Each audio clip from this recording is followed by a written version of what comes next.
Hello friends, welcome back. KJ4YZI with HamRadioConcepts. Excited to have you here to answer the question that's been pouring into my email and Facebook and YouTube for over a year. Which radio should I buy? The FT-991a by Yaesu or the IC7300 by Icom? It's a question that's been asked thousands of times, and there really is no comparison between these two radios. Each radio has its own things. But what I'm going to show you in this video is the answer to that question. I'm not going to show you any personal preference. I'm not going to go into technical jargon with receiver sensitivity, third order of harmonics, rejection, and 12 dB SINAD. I'm not qualified to do that. I'll leave that to the professionals like Rob Sherwood and those who use test gear, professionals on a bench. And I'm going to assume that with Yaesu and Icom, two of the biggest manufacturers in radio, they know what they're doing. So I'm not interested in finding out which one sounds better or which one's going to get me more contacts. They're both professional radios. What I want to show you is the features on each one side by side without any personal inflection on the two, and let you make the decision. It's a big deal to buy a radio like this. Would I have a 991A? Absolutely. Would I have a 7300? I do.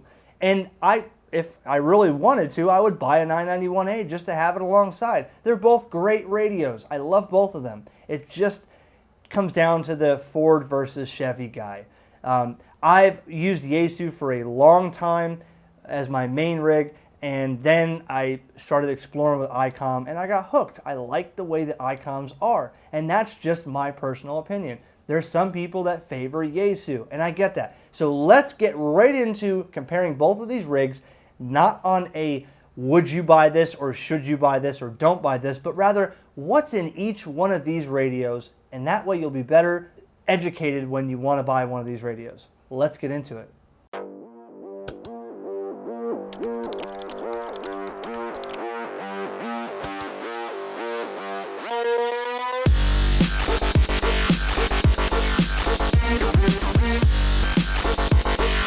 HamRadioConcepts.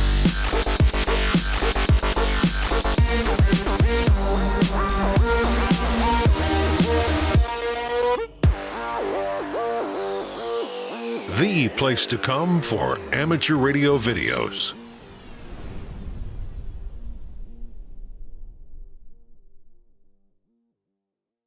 Okay, first and foremost, yes, they both come with plastic screen protectors. I just so happen to pull mine off. This radio is mine, it's used. This one is new. Thank you to Gigaparts for letting me borrow this radio in order to bring you this video. Gigaparts was kind enough to say, yeah, Eric, you could borrow that radio, test it out, put it side by side, and without Gigaparts, this video wouldn't be possible. So thank you again for those guys, Gigaparts, for letting me check this stuff out. Now, looking at the radios, we're going to go through, I'm going to try to touch every aspect that I can that you may be interested in. Looking at the radios, they both have about the same size. Looking at the Icom, it's about 9¼ inches wide. The Yaesu is 9 inches wide, a little bit wider on the Icom. The depth, 10 inches on the Yaesu, 9¼ inches on the Icom. And both of them have the feet on the bottom that pops it up. I like that. Both of them are knobs and buttons and menu-driven radios. So both of them have features in the menu. Both of them have buttons and knobs that you can adjust right here on the front of the screen. The screen sizes, it looks to be that the Icom is a little bit bigger. Both of these are color touchscreens, but if you went diagonal, the Icom is a 4.3-inch diagonal screen, where the Yaesu is a 3.5-inch diagonal screen. So for the vision impaired, you may be a little bit better with a bigger screen like the Icom over the Yaesu. Looking at the knob here, the knobs on both of these they feel like weighted knobs, and they're both free spinning with no clicks. Okay, both of these radios can have the volume adjusted right from the front and the squelch right from the front without having to go into menu. I know that bothers a lot of people. Both of these radios can access headphones right on the front without having to go in the back. So if you're hearing impaired, you can plug right into both of them. Both of these radios have top firing speakers. In stock form, with the original purchased equipment, the Icom does not come with a carrying handle, at least mine didn't, but the Yaesu does. It does come with a carrying handle on the side, so that's of course a additional accessory that you would have to buy if you were interested in taking it portable. The Icom does have a accessible or an additional accessory for the handle, but I don't have it. The mics are both accented on the front here. Yaesu uses a 8-pin modular. Icom uses an 8-pin round plug on the front. Looking at the back of the radios, they both have a fan to exhaust the heat from the finals. The Icom fan looks a little bit bigger, but they both pass heat dissipation quite well. Both have the same power connectors, and they draw about the same amount of power on full duty cycle, 100 watts of transmit. So you're going to want roughly a 30 amp power supply to power each one of these rigs. Now, on the back, there's a couple differences and a couple similarities. Looking at the antenna connectors, the Icom has the one SO239, which incorporates all HF bands and 6 meters on one jack.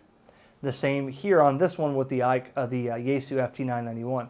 Difference is the Yaesu has an additional one for VHF and UHF bands. We'll get into that shortly, talking about the band coverage. So 2 SO239s in the back here. They both have a USB port, and the USB port will do cat control for remote operation like Ham Radio Deluxe and different programs for FT8, PSK, RIDI, and stuff like that, where it keys the transmitter and sends and receives audio over the USB jack. So both of these radios do not require a sound card interface like a Rig Blaster or MFJ external sound card interface. Both of them have it built into the radio, so that's good. Just a single USB audio cable or USB cable to pass audio and rig control. Very nice. They both have an external speaker output in the back. The Icom has a key jack, which is a 1/4 inch on the back, and the Yaesu has a 1/8 inch key jack in the front. They also have different outputs here for, you have a 6-pin DIN here for RIDI data, your tuner and linear, and it seems that Yaesu always has the 6-pin DIN, which is very convenient when I'm building interfaces to operate different modes for RIDI and stuff like that. I've used different interfaces, and it's easy. The Icom uses a 13-pin accessory here to do all of that on one, whereas this has 2 different ones, one for an external tuner and linear jack if you wanted to feed to Quadra or some other amps, and RIDI jack here for feeding in and out data if you wanted to use it for packet and stuff like that. Other than that, the back, the one addition that this one has is the 9-pin male DB9 GPS and CAT connector. Now this would be for if you wanted to hook up an external GPS to this radio to use GPS while you're operating Fusion. Now some people have this radio mobile, some take it out in the field portable, and some have it sitting on the desk. The thing is, if you're in the desk, you really don't need a GPS if it's going to sit there 24/7. You can plug your coordinates into your radio so you don't have to purchase the additional accessory here, save a little bit of money. The Icom over here has a ALC and a send RCA jack in the back here. This one's got a ALC jack, which is a 1/8 inch plug here, like a headphone jack plug on the back. Other than that, they all, each one has its own interface, but again, you can see the back of between the two. Maybe some of you want to have a different interface. You've already seen that both of them have USB, so that's no comparison. They're both the same there, with the exception of different bands. With the if you want to cut out VHF, UHF like this, they both have an SO239 for HF and 6 meters. This one has more bands, so let's talk about that. Okay, so I fired both of these up. I have them both connected to an antenna, receiving some FT8 here on 20 tonight. And don't pay attention to the signal levels because one antenna is a little bit more resonant than the other. I just wanted something on the screen. The Yaesu has a couple more frequencies, okay? It's got VHF 2 meters, UHF 70 centimeters, and C4FM digital that's available on VHF, UHF, also on HF, and that's like Wires X and all your Fusion functions. But so that's the big thing that stands out to me. on my end, and I'm going to try to keep this not personal, if you wanted my opinion, the scope is way more advanced on the Icom than it is on the Yaesu. It's kind of a fact. It's a little harder to read on the Yaesu. And let's go ahead and pull these off so you can see how nice the screen is here. I know. Get that screen protector off. It's really got a beautiful screen on this thing, I have to say. Both of these screens, or I could leave that one on. I don't need to take that one off. So a really nice liquid crystal display on both of them, very sharp. And I'm going to zoom the camera in so you can see each one. That is in 4K. It's got a really sharp, crystal clear, crisp display on this 991. But what I want you to look at is the scope. Now, I'm thinking about my followers. I have a handful of followers that are vision impaired. And the scope, unless there's a way to bring this up the screen, it seems a little slower. It seems that it's not as fast and crisp and as detailed as the 7300 scope. In effect, it does work just the way you need it. You can see you could change the colors of the scope. You could change the if you wanted a spectrum graph like this, we can go down to waterfall and we'll change this to spectrum. Okay, now it's a spectrum graph, a little blocky, not as active and fast. Okay, let's go back to make that waterfall because I like the way the waterfall looks better. Okay, and you can see the way this is. Now I'm going to zoom into the 7300 and see the difference. Now you can see on the 7300, both of these scopes on both these radios can be adjusted to how you want it. On here, you can see that I've changed it to green. I filled in the backdrop with black there under the green. I've reduced the reference a little bit and made it so that only the strong signals show up. But you can see that it's much faster, much wider. I think the difference is the Yaesu is more focused on having that S meter right above there. It takes up a little bit more of the scope feature. Whereas the Icom, yeah, your S meter is a little small over here, but you get a lot more, and you can make this smaller like that. So that would look more comparable to the Yaesu in this form. Or you could expand it like this, and now you have a bigger picture of the waterfall, and both of them can be tailored to your needs. But it just seems that the waterfall is a little more detailed and quick moving on the 7300 as it is on the 991A. I wonder if there's a way to expand this. There might be. But that's another one of the biggest differences for me is the scope feature. But the 991A, again, has VHF, UHF. Now that makes it a little more like a shack in the box. My 7100 Icom has HF and VHF, UHF all mode and D-Star, but it doesn't have a nice color touchscreen display like these radios do. I wish it had a display like this on my 7100, but so on the 991A, you have the ability, if you click the band button, both of these you could change bands just that fast. The Icom, you would just click on here and you could change different bands. The Yaesu, same thing, band. And there's all your bands. Now, so see the difference is you have 144. You also have airband receive. Because you have VHF in there, you have airband AM receive. That's something else that the 7300 does not have. Going back into band here, I can go to, say, UHF. And then I can go to the mode button right here and go US upper side, lower side, AM, FM, also C4 FM right there. Now I can go Fusion, Wires X on my radio. Once I'm in Fusion mode, then I can go into Wires X settings. I could operate Wires X repeaters. I could use my hotspot with it. And I can actually do C4 FM on HF. If you go band, we'll go to 20 meters. And then you would set it mode to C4 FM. Now I could do System Fusion on 20 meters. Can't do that on the 7300. The fix for that would be the 9700, which is the twin to the 7300. That would be sitting next to it, although you're talking about a big price difference between having a 7300 and a 9700 next to an FT-991a. So there's a lot of things to weigh out there. It depends on how serious you are. How serious are you with VHF, UHF, and C4 FM. I'm going to tell you myself, I have fusion capability with my FT2DR. I don't use it as much. I'm on D-Star every day. If you want to get on D-Star and talk to me, check out the net Saturday night at 9 p.m. Eastern Daylight Time. I run a net on D-Star reflector 078 Alpha. 078 Alpha. You can get on there 9 o'clock every Saturday night, Eastern Daylight Time, 9 p.m., and we could talk on D-Star. Sometimes I float around 30 Charlie during the day. But some of you hate D-Star, and you're Yaesu Fusion enthusiasts. This has your Fusion built into it. So again, there's things to weigh out. Do you use VHF, UHF on sideband that much? I like VHF, UHF sideband. That's a very fun mode, and if you haven't done that yet, it's really fun. And AM on 2 meters, AM on UHF on 70 centimeters, it exists.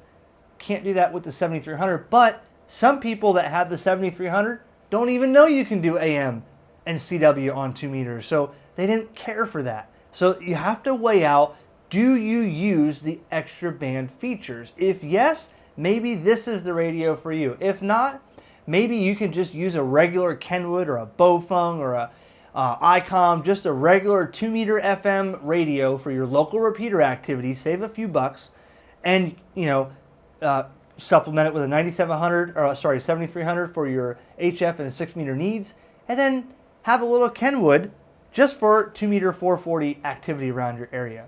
Choice is up to you. They both have an auto tuner in the radio.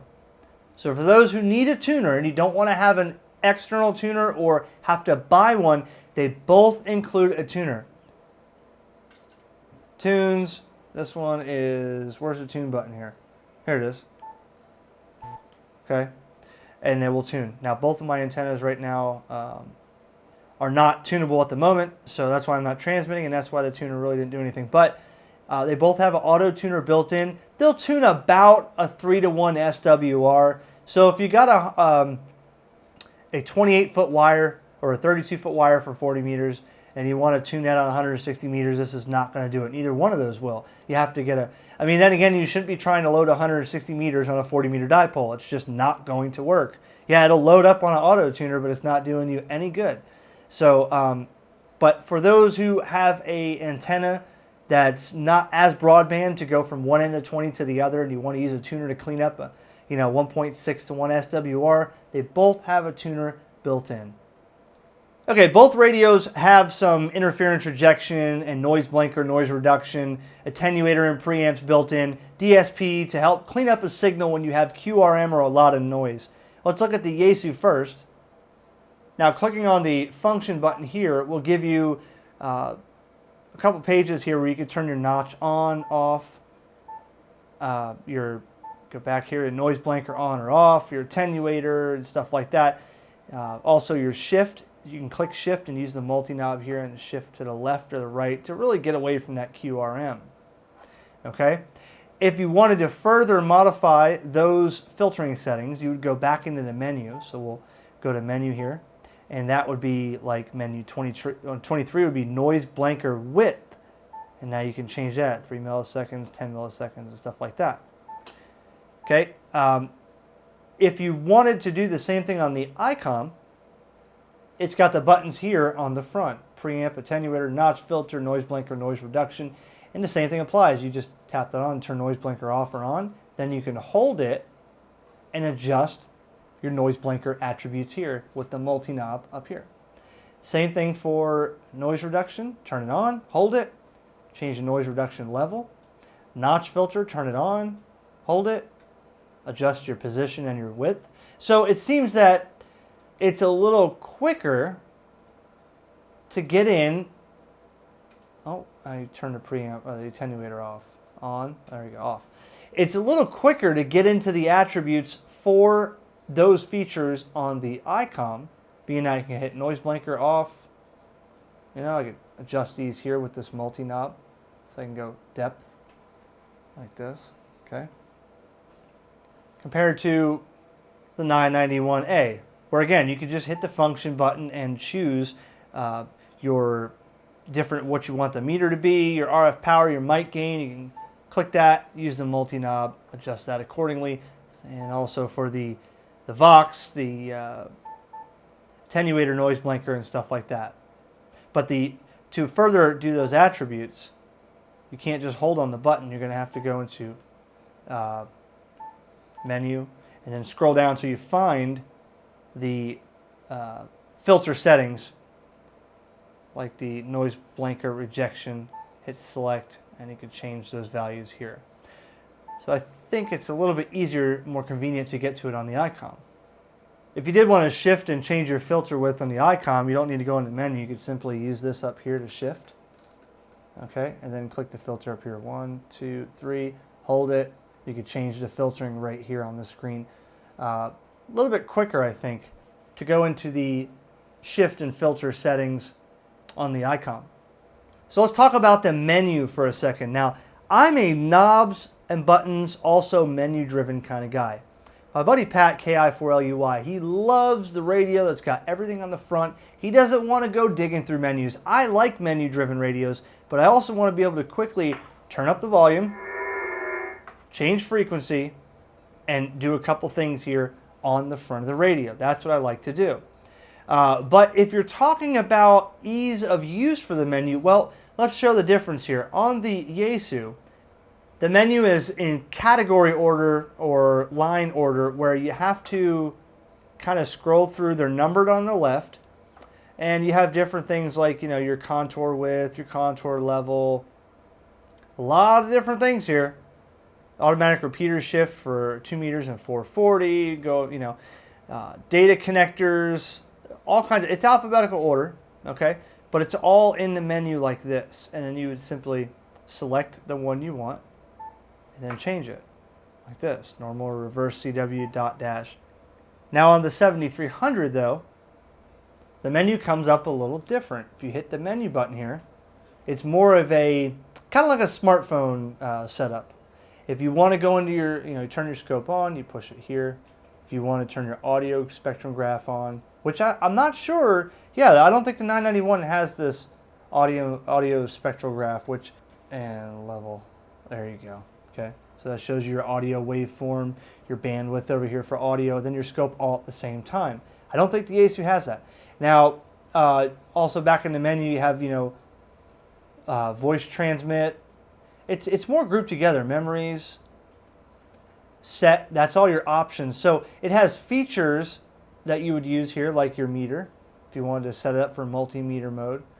But if you wanted to go into the connectors on the back and adjust your USB settings for PSK and FT8, it's in setting, and then it's grouped together. Connectors, display, tone control, and more. So I think it's a little more intuitive with the 7300 menu, but I really don't want to put personal preference in here. I'm just showing you and kind of doing that at the same time, so I apologize.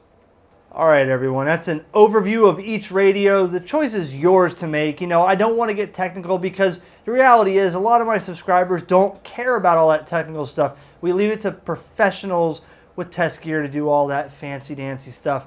I'm just showing you how each one looks. If you opened it out of the box, you wanted to buy it, put it on your desk, how does it look? Yes, you can work all countries and all parts of the world on both these radios. No, the bands are not dead. Yes, they are both great radios. One has a few things that the other doesn't, and you know, it's up to you to see which one you want. Current price as of right now on gigaparts.com, $11.99 for the FT-991a, $9.99 for the 7300 after mail and rebate.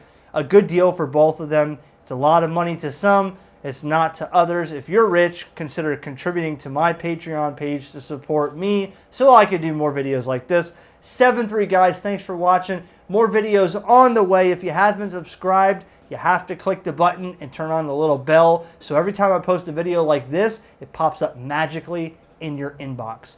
Check me out on the D-Star Net, 9 p.m. Saturday, Eastern Daylight Time, every Saturday. Reflector 078 Alpha 73 KJ4YZI.